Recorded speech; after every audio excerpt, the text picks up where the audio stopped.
Alright, it's the post-match pint from Motel Bar in Fleet Street in Liverpool. We're back here. Hopefully no fights in the background on this one. Gareth Roberts, Mo Stewart and Dan Morgan to discuss Liverpool getting beat by Napoli in the final minute of the game, 1-0. Dan, start with you, mate. Goes without saying, disappointing game, never nice to lose in the last minute. I think you have to hold your hands up and say Liverpool can't really cry about it. They didn't play well. No, got what they deserved, I thought.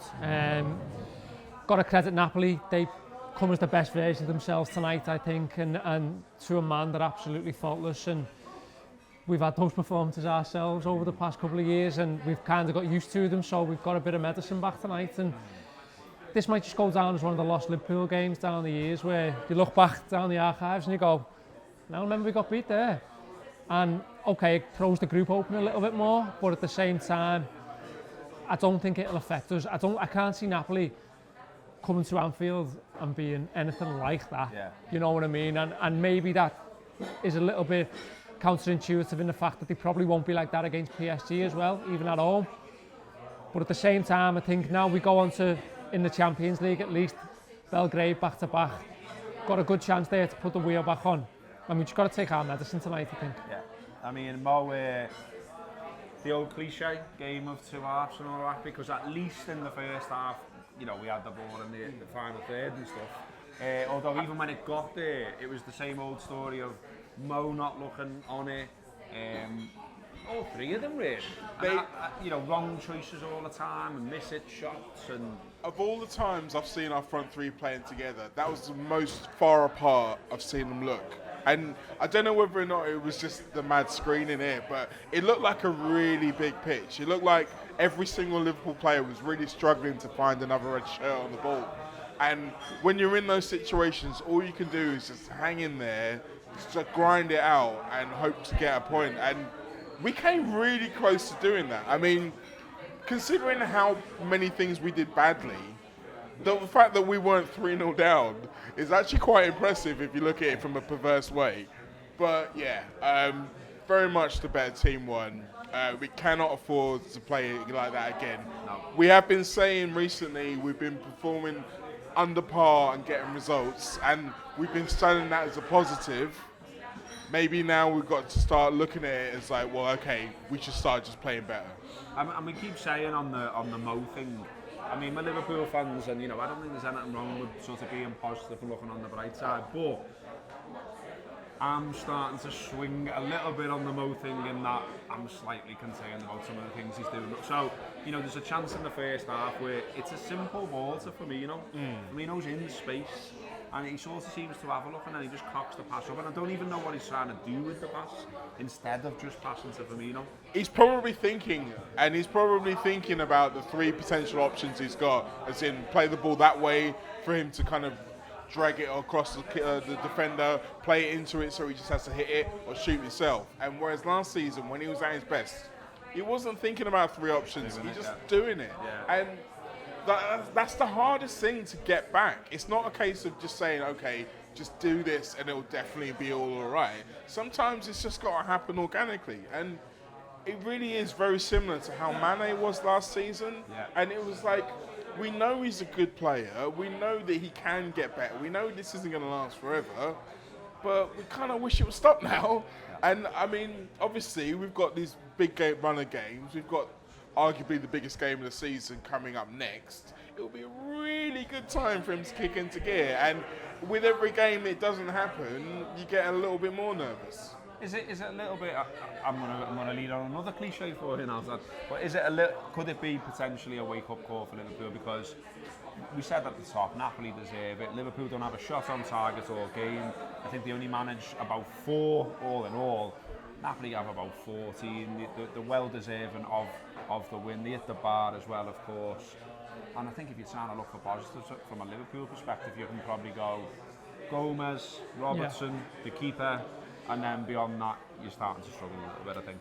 Yeah, I think just touching on what Mo said, I want them, especially the front three, but maybe going back a little bit further as well, I want them all to be a little bit more decisive. You see some of the goals we scored last season, where they just have this one-track mind, and it's completely instinctive, but they know what they want to do, and it's almost by virtue of themselves giving themselves so many options that they're overthinking it, they're overchewing it, and then that falls into like parts of the game where you just need the front three to hold the ball up at the back to goal, and they're not even doing that because they're overthinking it, and it's just like, just be a little bit more ruthless in what you're doing, and you'll create that element of doubt that you've seen in people's minds and in defenders' minds. And do you think it's because he's asking them to do new things? He's asking them to adapt the game, add new things to it to kind of to stop it being predictable, so we're harder to set up against, and that's then adding to the confusion, or is it just that it's not as sharp? I just think they're too relaxed. I watch them sometimes in game and it looks like they're training. Yeah. And it's like, and I'm completely on board with the notion of, well, if it doesn't happen in this one, it'll happen in the next one. But you've got to make it happen in the next one, you know what I mean? You can't then do the same thing again and again and again and expect the same results. And what we've seen tonight was the ball keeps coming back. The minute the camera switches back to the live TV stream, Napoli have got the ball back. And it's like, even in situations where you're just saying, well, just hold it up, just keep it, you're going to get sides, maybe not all the time in England, but you're going to get sides who, if they sniff that a little bit in games, they're going to prey on it. And they go, well, these are making bad decisions up front, it starts up there, it goes back, and Klopp's probably saying that to them. And I think there was a difference between when we were losing it in midfield, it was really frustrating because, like you say, a lot of the time it's no good having a group who's great at distribution if the guy he gives it to then gives it away straight away. Yeah. But once we were in the final thirds, I think we have to give more credit to Napoli because every time a red shirt got the ball in the final third, there was 2 or 3 guys snapping into them straight away. They didn't give them the time to think. And so there's so many times you see we'd have a few little passes and get into a good position, and then suddenly we've got one guy isolated with 3 Napoli lads around him. We're like, well, how did that happen? Where did they come from? The beauty of this chaotic live-ish video is that I don't know what the boys in Italy are doing, what they've sent me, or anything like that, but the plan at least is that there should be an insert right about now from the lads who are out in Italy, which from an Anfield Wrap perspective are Andy Heaton and Fuad Hassan. I've no idea whether they've managed to find each other in the ground, whether any of the phones are charged, whether they've been able to do a video. But if they have, it's here. And if it isn't there, it's going to come back to us in a minute of us talking again. Let's see what happens. So what to make of that? Liverpool got exactly what they deserved. Absolutely nothing from the Sao Paulo tonight against Napoli. I don't know what it was, whether they were complacent going in, whether it was the pitch, whether it was the exertions of the weekend. But no one in the red shirt, maybe Bar Sadio Mane, maybe Vegman like Veg, and maybe Joe Gomez could come out of that with any credit whatsoever. Nothing connected, the passing was like daisical. We just looked completely out of sorts. And now we've gone for it. I mean, for a period there, it looked like we get away with a draw, which would have done as well because Napoli needed the win. And then Napoli got what they deserved, which is a goal late in the game. It's a really it's a massive sucker punch, especially with Man City coming at the weekend. Can Liverpool regroup? And obviously we've got to worry an injury with Naby Keita, so whether the plan was to maybe play Keita today, save Henderson for the weekend. Now that's all up in the air. I don't know. The next 48 hours is going to be really important injury-wise, and how Liverpool can bounce back. But no, not the best result, all being told. Okay, well, thanks to the boys in Italy, or not, as the case may be. You know better than I do. Mo, I wanted to say before we carry on sort of slaughtering Liverpool or not, I mean, I don't want to do the baby bathwater thing. We've still started the season pretty well. It's not the end of the world. But also, I mean, Dan said before, they almost played to the top of their capacity in many respects. But also, it's worth saying, they're no mugs either, are they? No, they really Koulibaly, I thought, was great tonight. Koulibaly had a really fantastic performance when you consider how early he got booked. 20 odd minutes he booked, yeah. And he was so calm. And it was almost like he knew exactly what every Liverpool player was going to try and do, and just was able to anticipate and nip the ball away. But I mean, for a long part of the game, well, for the first half in particular, we were doing the same. I mean, we mentioned Gomez, but both the centre halves I thought were really good at intercepting the ball in the first half. But those first 15 minutes of the second half, where we hardly got a kick of the ball, I really think that was what clouded the rest of the match. It was from that point on, we stopped being even an attacking threat and started going on to...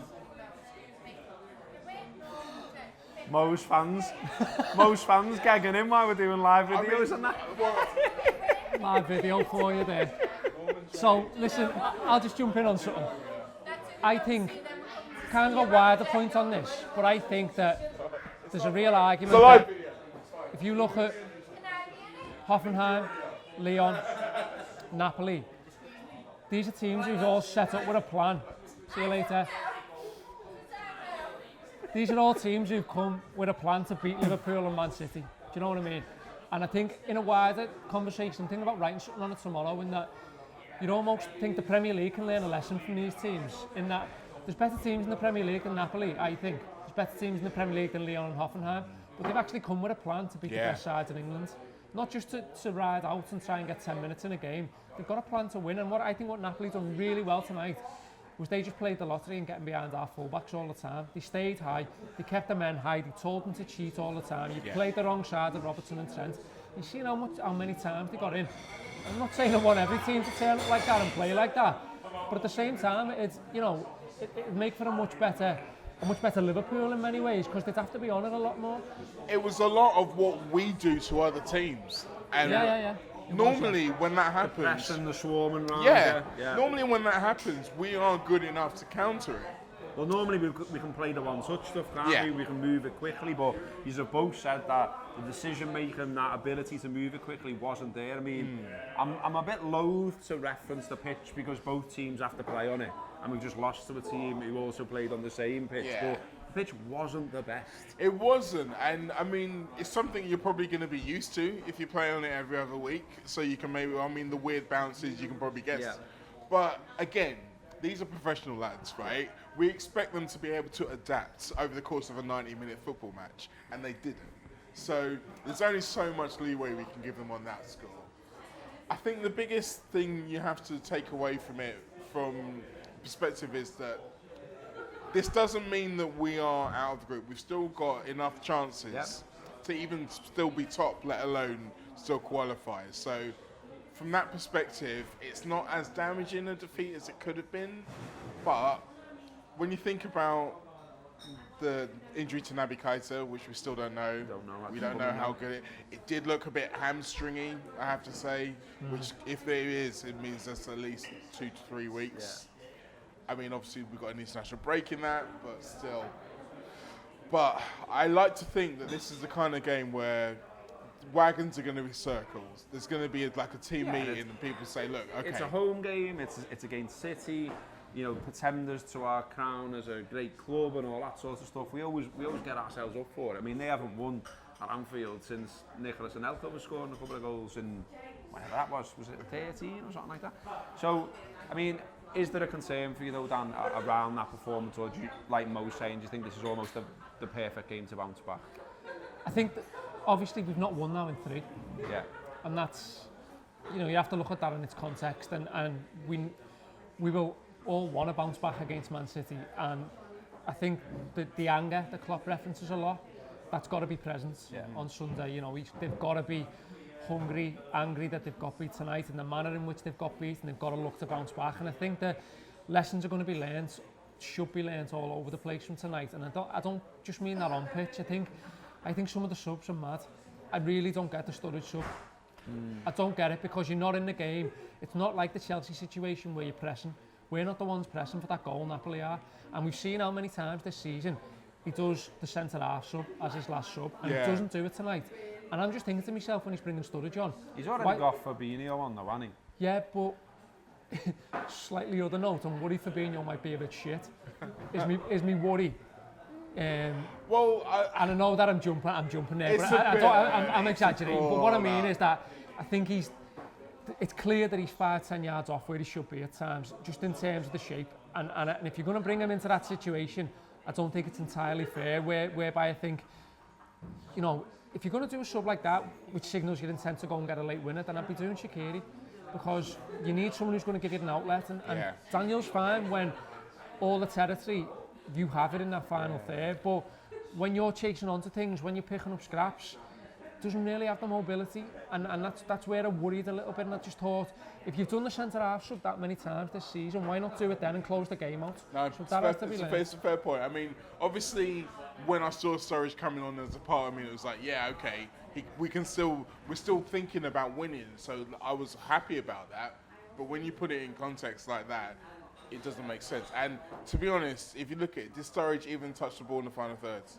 In the 4 minutes and what? There's a lack of, I think both of you have touched on something. For me, there's a lack of stamping of authority on a game, and I think, you know, Henderson came on and his first 3-4 touches or 3-4 things he did were really positive. Yeah, they were. There was loads of energy. You know, he looked very much the captain, chest puffed out and all that sort of stuff. And then he disappeared. Yeah. And it was like, what happened to the fella that was doing that before? And I think there needs to be more of them doing that in the likes of that situation. You know, the home crowd were behind them. They were blood up. The manager fancied it. You could tell they came out second half and thought, we can have these. Yeah. And Liverpool didn't do anything to say, no, you can't. No. You didn't manage a shot on target. But there's going to be loads more on this game. The boys are recording a podcast right now in a different venue. That will be out there if you subscribe to the Anfield Wrap Tour Player, which is our subscription podcast service. You'll be able to listen to that one. Loads more video, loads more podcasts, writing on the site, the usual stuff, the ratings, the review, everything else, theanfieldwrap.com. Give that a watch. Hopefully you've enjoyed the video, not as upbeat as some of the others, but with good reason. Liverpool have just lost to Napoli, and that's a bit of a pisser. That's been the post-match pint.